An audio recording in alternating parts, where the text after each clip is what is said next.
మీ బంగారం తాకట్టులో ఉందా? నెల నెల వడ్డీ కట్టలేకపోతున్నారా? ఆచారి గోల్డ్ 9030022345.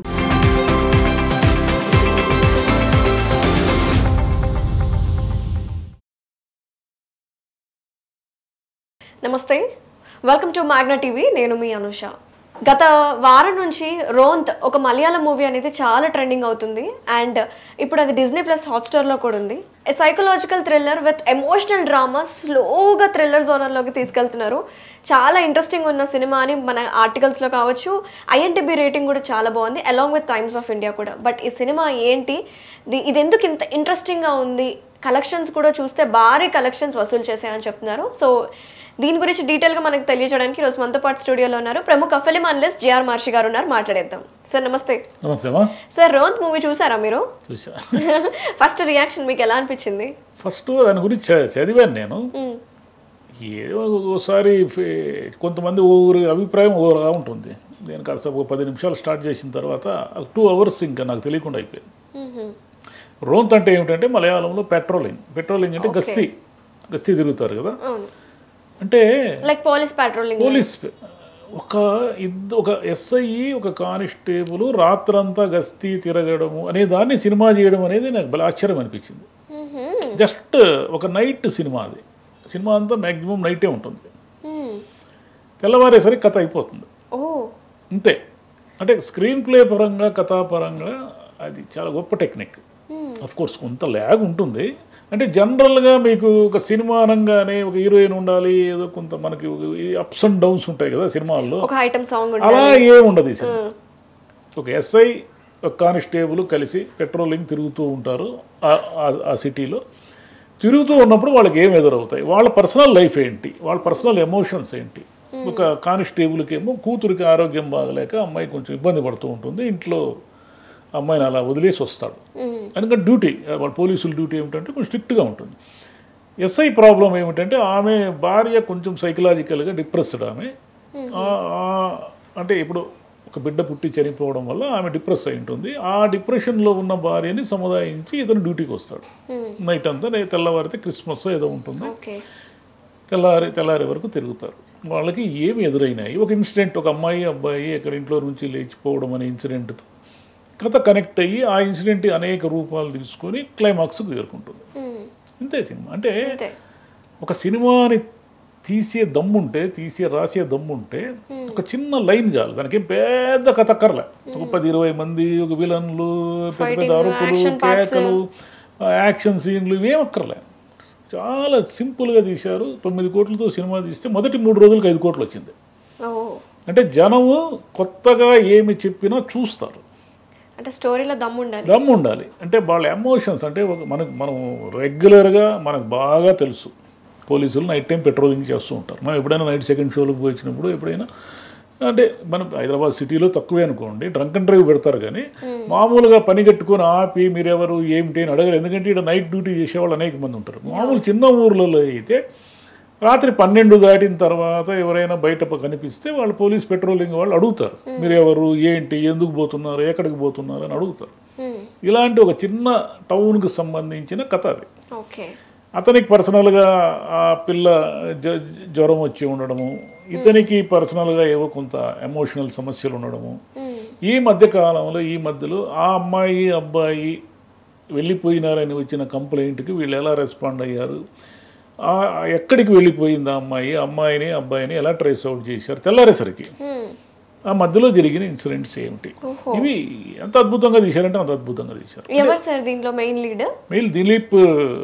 దిలీష్ పోతన్ అనే ఒక ఆయన, రాకేష్ అని, వాళ్ళ మలయాళంలో పెద్ద నటులే, మనకు పెద్దగా తెలియదు. తెలుగు ఆడియో కూడా ఉంది, దానికి లాంగ్వేజ్ ప్రాబ్లం లేదు.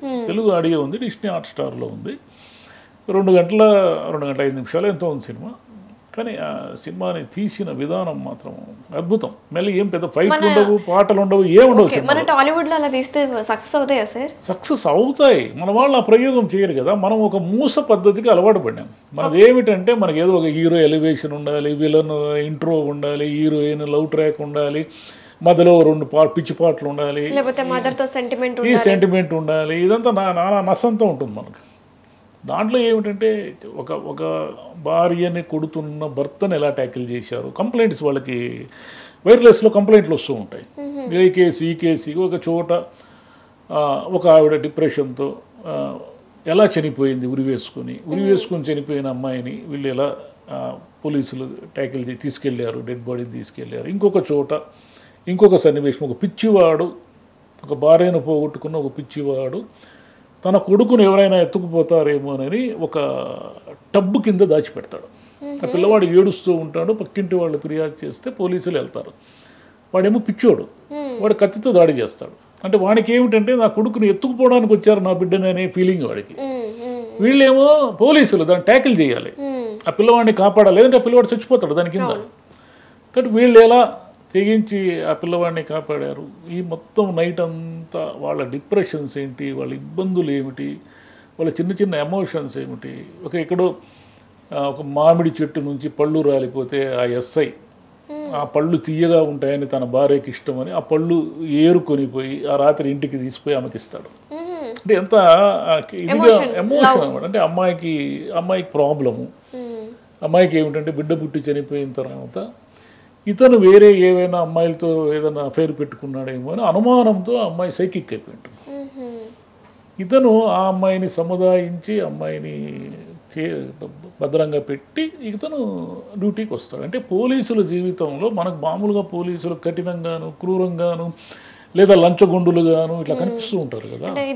వాళ్ళ జీవితంలో ఉన్నటువంటి ఒక రాత్రంతా పెట్రోలింగ్ చేయాలి అంటే వాళ్ళు ఇంటికాడ ఉన్న వాళ్ళ సమస్యలు, ఇంట్లో వాళ్ళ భార్య పిల్లలకు ఉన్న ఇబ్బందులు, వీటన్నిటినీ తట్టుకొని రకరకాల క్రిమినల్ యాటిట్యూడ్ ఉన్న వాళ్ళని ట్యాకిల్ చేయాలి స్టేషన్లోను బయట. అంటే వాళ్ళకున్న ఇబ్బందులు ఏమిటి అనేది డీప్గా వచ్చిన సినిమాలు లేవు మనకి. పోలీసులు అంటే మనకు ఉంటే క్రూరంగా అన్నా ఉంటారు, లేదంటే ఓవర్ ఎరివేషన్తో అన్నా ఉంటారు. ఈ రెండే మనకు మామూలుగా పోలీస్ జీవితాలపైన మనకు అసలు ఐడియానే లేదు, స్పష్టతే లేదు. దాంట్లో ఒక లేడీ కానిస్టేబుల్ ఉంటుంది, అమ్మాయి ఫోన్ వీడియో కాల్ వస్తే అక్కడ ఉన్న కానిస్టేబుల్కి చెప్తుంది, మీరు కొంచెం బయటికి వెళ్తారా, నేను కొంచెం పర్సనల్గా మాట్లాడుకోలేను అంటే సరే అని వాడు బయటికి వెళ్తాడు. ఈ అమ్మాయి తన భర్త ఏదో ఫోన్ చేస్తే వీడియో కాల్లో మాట్లాడుతుంది. మాట్లాడిన తర్వాత ఒక విషయం చెప్తుంది, నేను నైట్ డ్యూటీకి వస్తే మా ఆయనకు అనుమానము, అందుకు నేను బయటికి పోమన్నాను. అంటే చూడండి వాళ్ళకి ఎన్ని రకాల సమస్యలు ఉంటాయి. అంటే వాడికి యాటిట్యూడ్ ప్రాబ్లం. ఈ అమ్మాయి నైట్ డ్యూటీకి పోతే వాడు ఏదో రకంగా ఫోన్ చేసి హింసిస్తాడు అనమాట. ఇలా ఎంత క్యారెక్టర్లు ఏవి పెద్దగా చెప్పరు కానీ ప్రతి క్యారెక్టర్లోనూ డెప్త్ ఉంటుంది.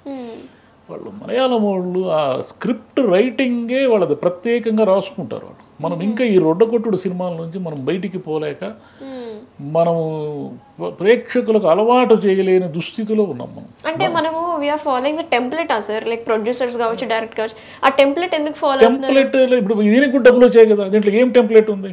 దీంట్లో హీరో లేడు, హీరోయిన్ లేదు, విలన్ లేడు, ఏమీ లేదు. ఒక ఎస్ఐ, ఒక కానిస్టేబుల్ రాత్రంతా రోడ్డు మీద ఒక డొక్కు జీపులో తిరుగుతూ ఉంటారు. ఈ డొక్కు జీపులో తిరుగుతున్న దాంట్లో వాళ్ళు కథని 2 గంటల సేపు కూర్చోబెట్టారు కథని. అంటే ఎక్కడ మనకే మన ఇండస్ట్రీలోనే ప్రాబ్లం ఉంది.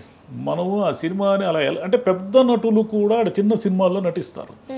మనకి ఇక్కడ పెద్ద నటులు అనగానే ఇంక ఏదో 100 కోట్లు 200 కోట్లు 300 కోట్లు ఇదే చింతే మనకు. ఎంతసేపు ప్రేక్షకుడికి